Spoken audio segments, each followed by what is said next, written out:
Sino si God sa buhay mo? Si God ay tagapagligtas nating lahat. Anumang suliranin ang dumating sa buhay natin, kayang-kaya tayong isave ni God. Naniniwala ba kayo doon? Okay. Good, oo. Sino si God sa buhay nating lahat?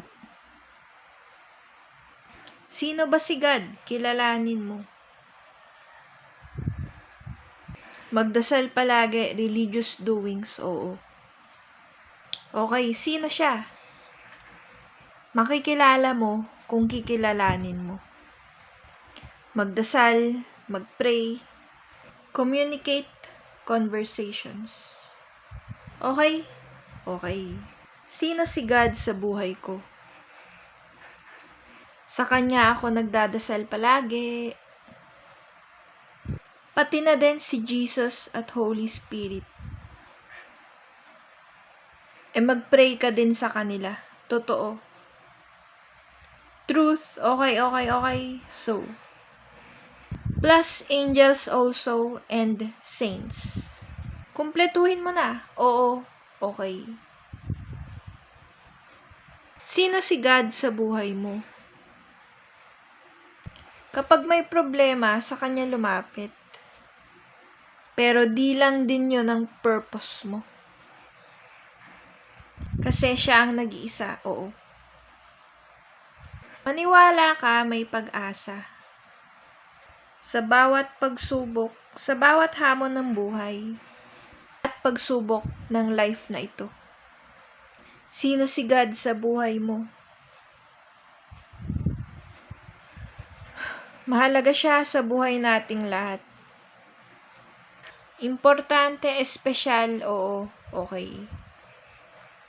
Nasaan ba siya? Nasa langit. Sino ba siya? Diyos. Na may awa at naglalang ng lahat. Naniniwala ka ba doon? Okay, so, God, Ama, Diyos, oo. Paniwalaan mo, huwag ka sa maling daan. Doon ka sa tama, sapagkat yon ang tama, totoo, okay. Sino si God sa buhay mo?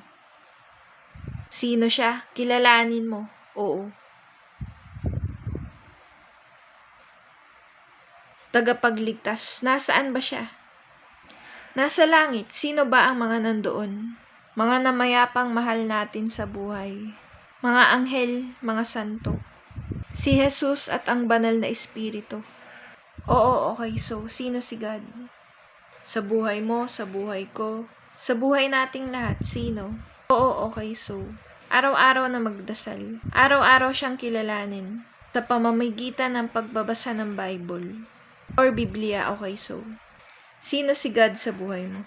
Life has deeper meaning if you cling to God.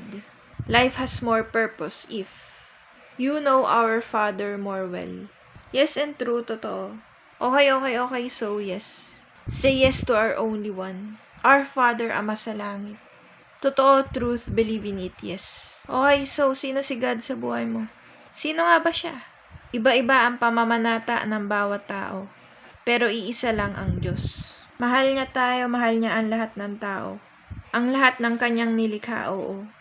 Lahat, paniwalaan mo. Kasi, yun ang totoo. Oo, okay.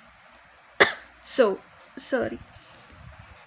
Araw-araw ako nagdarasal kasi ako ay may anxiety na tao. Hindi ko kaya kapag wala siya. Ikaw, ano ang kinakaharap mong problema? Idasal mo lang kasi nakikinig siya. Speak up, dear. Like, comment, subscribe. Maniwala sa Diyos Ama. Tunay siya. Speak up, dear. Speak up, dear. Speak up, dear. Speak up, dear.